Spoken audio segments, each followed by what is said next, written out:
ma ka mid tahay dadka suuliga sida tan ugu fadhiisto? haddii ay jawaabtaadu haa tahay, waxaa fadhiisataa fadhi qaldan oo waxaad u baahan tahay inaad iska saxdo booska musqul fadhiisiga. haddaba inta aanu u gudagelin, waxaan si gaar ah kaga codsanahay in aad muuqaalka sheergareyso oo aad gaarsiiso asxaabta kugu xiran si ay ugu faa'iideystaan. bulshada intoodu badan waxay ka cabanayaan dhibaatooyin la xiriira calool xiranka ama calool fadhiga, baabasiirka, cudurrada ku dhaca xiidmaha. sidoo kale waxay ka cabanayaan bararka iyo dilaaca ku yimaado marinka ama duleelka saxarada soo marta. guud ahaan cudurrada iyo dhibaatooyinka kale aan soo sheegay oo ay bulshada intoodu badan ka cabanayaan waxa keeno ama ziyaadiyo habfadhiga khaldan ee suuliga lagu fadhiisto. ma ka mid tahay dadka suuliga sida tan ugu fadhiisto? haddii ay jawaabtaadu haa tahay, waxaa fadhiisataa fadhi qaldan oo waxaad u baahan tahay inaad iska saxdo booska musqul fadhiisiga.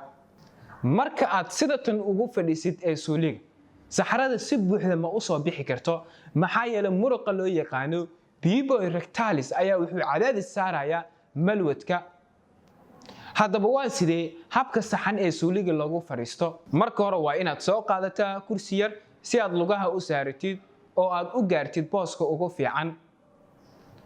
sidoo kale jilbahaagu waa in ay ka sareeyaan heerka miskahaaga.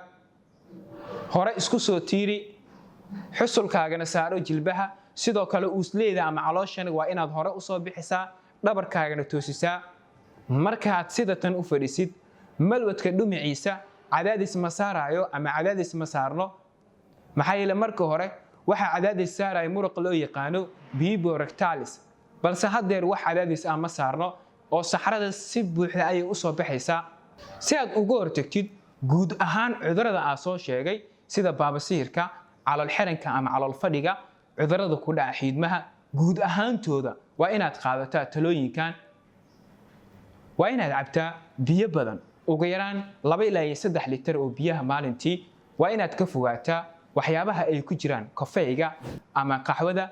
sidoo kale waa inaad cuntaa cunooyinka fiberka leh sida miraha qudaarta, koostada, looska iyo cunooyinka dalaga.